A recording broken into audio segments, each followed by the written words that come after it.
listen, I kind of did something without telling you, which is actually okay and allowed, but I did finish the stage of revision I was in the last time I spoke to you. I did it during my stream this morning because it did not take much time at all. If you don't know what I'm talking about, feel free to watch the last, I don't know, 5 videos. That's what I was working on. Oh, I'm Melissa, I write books. Did I mention that part? Okay, so what I was essentially doing was writing a bunch of lists of everything I need to fix.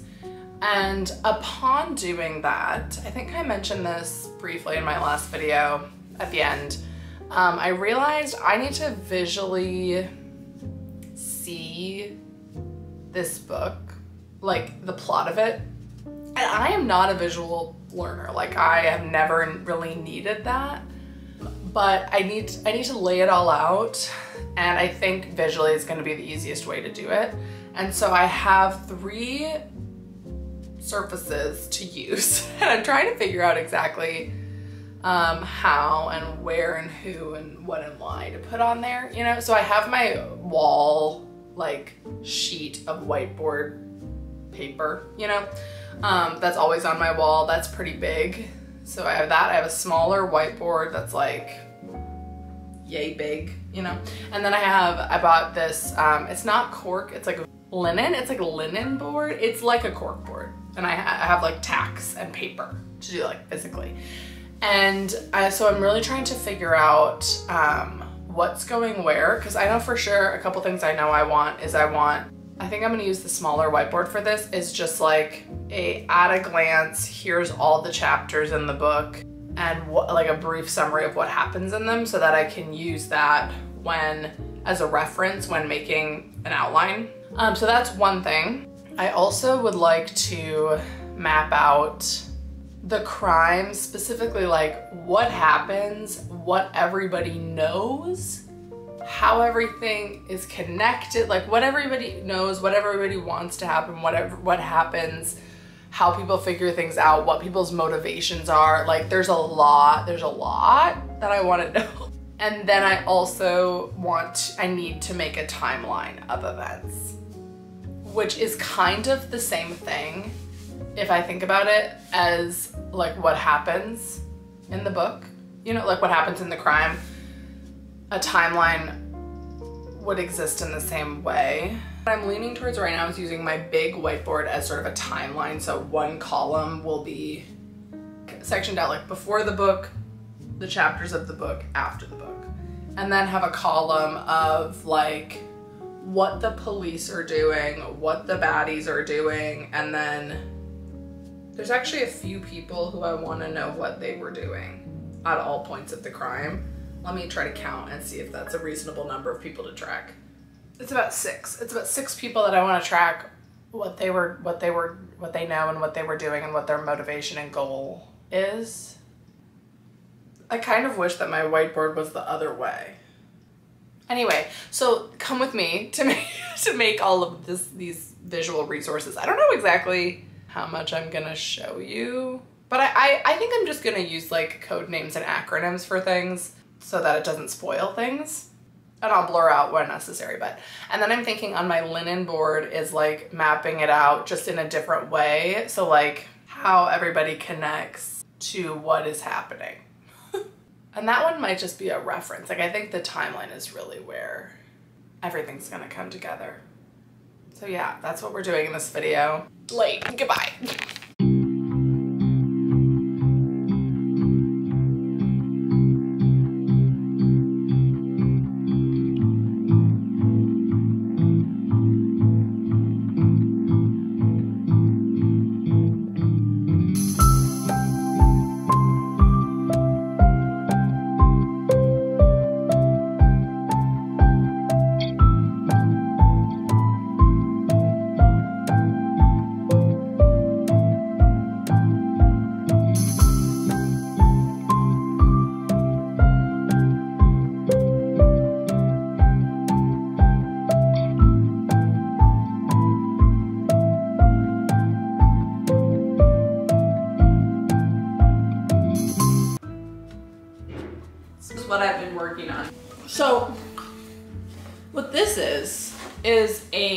sort of a cheat sheet for me.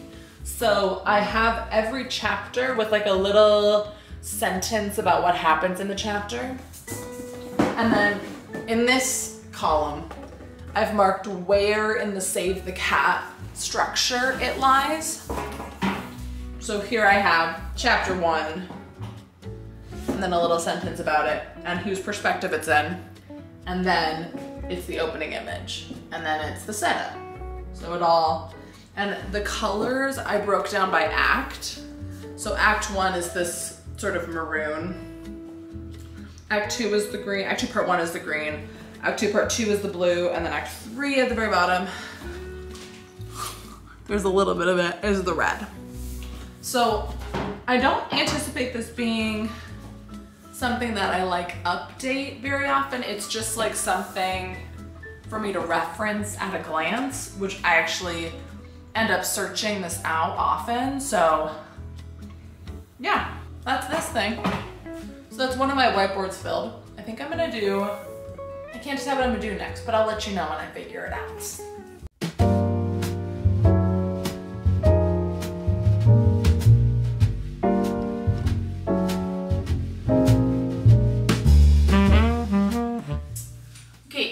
Coming here for straight lines and aesthetics, you were in the wrong place.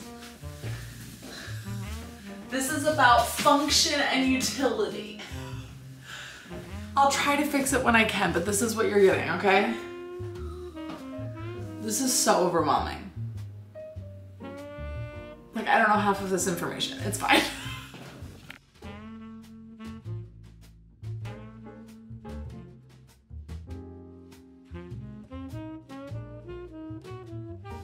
Voiceover Alyssa here to tell you what I'm doing, because apparently all the footage of me talking about this is lost. So what I'm essentially doing here is making a visual timeline of sorts, as opposed to all the other visual timelines that I also make in this video. This one is more so like 6 key events that are related to the crime, and I have it categorized at the top in different eras of crime. So there's kind of this era before the book starts, like when my main character was a child, and so I have the key moment there, and then it moves on to when things are happening in the actual book. And so what she's doing now is writing all the names of the key events, and it is categorized by color based on the character. So that's cool. I'm going to use strings, sort of.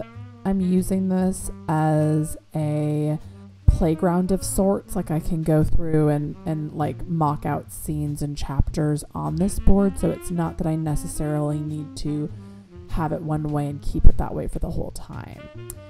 I don't know how helpful it's really going to be, but it was nice to kind of lay it out. And I also have a section for cause and effect for each major event. So I'm also going to fill that out. Now I'm running out of time. Goodbye.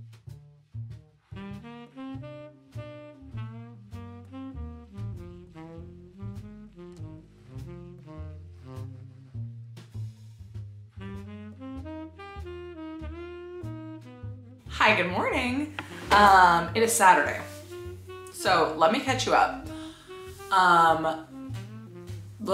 Okay, so last night I was on stream with Cody, the writer, Mick Wrights, and Becca Tobar, and we ended up streaming for like 3.5 hours. I don't know.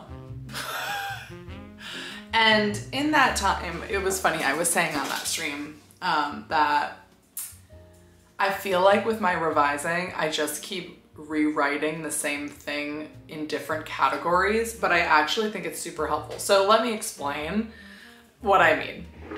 So if you've been watching my last recent videos, I've been talking your ear off about how I've been taking my annotated notes and putting them into a list categorized by crime. Say it with me, everyone.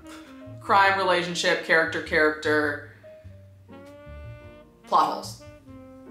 So then what I did from there was I also added any beta reader feedback into those categories. Then I took the plot holes section, which is by far the longest, and actually broke that down into 3 different categories of plot holes. One being, and plot holes is not the right word, it's just like things to fix, essentially. One of the categories was, I can fix this in 1 second. Like, I need to change one thing and then it's done. Another category was, I can fix this in 1 paragraph, or like I just need to add this in. I already know how it fits. I already know what to put in. I just need to add it in. And then the largest category is, I called it I think I called it because it's things where I need to do a little bit of work to figure out what's happening. And even within that category, there was a lot of different things going on. And so then I took that long list of, oh, here's all the major things that I need to think about before I can solve them, and I broke those down even more. So this is like the 5th breakdown of the breakdown. But what I did with that was I made a list of essentially what I need to do, in my opinion. I don't know if this is actually what I need to do, but what I'm thinking right now is, on this board I have essentially a timeline, and the categories of the timeline are what chapter it takes place in, where, when chronologically does it take place, what is the like motivation, goals, consequences of a certain character. So I have 6, 7, 8 different perspectives that I want to analyze the timeline from. So to give you an example, one of the categories, one of these people that I need to trace the entire timeline from their perspective is like the main criminals. Generally, like, what are the criminals doing? I don't know if criminals is the right word, but you know what I mean, like the baddies. I call them the baddies in my document. Like, what do the baddies, why do they do, like with each event in the timeline, why are they doing it? What are they doing? What is the consequence of this? And then doing that for every person. So then I have, you know, some of these people are like my main character. Why does she, how is she involved in each point of the timeline? What does she know? Why does she do what she does? How does that motivate something else? What are the consequences for her specifically? So I have that all listed out for my 2 main POV characters. There's one other cop who my main character works with. So from their perspective, what did they know at certain times? And then I have like the police in general, what do the police in general know at all these points? And then I have her mother, everything that her mother knows. And then there's another character who I'm tracking, everything that, and then, so there's like 6 different, because within the crime, the criminal people, there are 3 people who are like, they're not all on the same page. They're all doing things for different reasons, and that impacts what they do. Anyway, so what I did was I made bullet points with each of those 6 people, and then I took all the questions from the OPE category and I put them into whose perspective I need to fix that in. So let me give you a tangible example, because that is very confusing. For example, one of the things in this category is my main male POV, his grandma. His grandma, I don't know what is up with this woman, frankly, because I mentioned this grandma and then I never mentioned this grandma again. So I put that plot point, that issue, into Cal's perspective. So that's something I need to fix there. So other questions like, why does this group of people do this thing? Like, why do they rob this convenience store? Let's say. This is an example, it's not actually in the book. I would put that into the main, like the baddies. That's something I need to fix in the baddies POV because I don't know why they, so like, I'm putting all these questions into those categories. And a lot of the bullet points in this category are like, why does she do this? Like, what is the motivation? And these are like big overarching, like, I think I know the answer, but I need to make sure it's on the page kind of questions. Like, why are they doing any of this in the first place? You know, so, and it's all pretty much written in questions, which my plan is that once I make this timeline from this information, then, I sound insane. I don't even know what I'm saying at this point. Once I make this timeline based and with the knowledge of what I need to fix for each POV here, then my plan is to literally go through and answer each of the questions below the question. So I actually know that I know every answer. And then I'm gonna take all of those answers and I'm gonna figure out, do I need to put this into the book, A? And if I do, where on the chapter level, like where does it go in a scene? Is it a new scene? Does it go into an existing scene? And that's what I'm gonna use this bad boy for. So I'm gonna make another line, like I'm gonna, do you mind? I'm gonna make another list right here, because here's all the chapters. And here's where they fit in the Save the Cat. And so I'm gonna have another category right here that's like, here's something, anything I need to put, are you kidding? Anything I need to put into the chapters is gonna go on this side. And I'm probably honestly gonna make I wanna put it here, and then I'm gonna make another list on Scrivener that's like, chapter by chapter, here's what I need to add in. And then, listen, and then I'll just start putting in the changes into the book.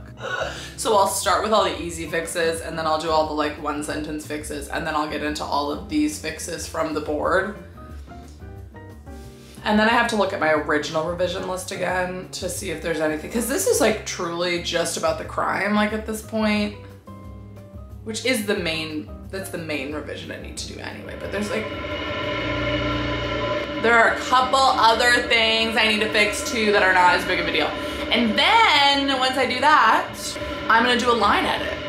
And then I'm gonna give it to readers again, and then they're gonna say it's great and there are no changes, and then I'm gonna write another book, I don't know.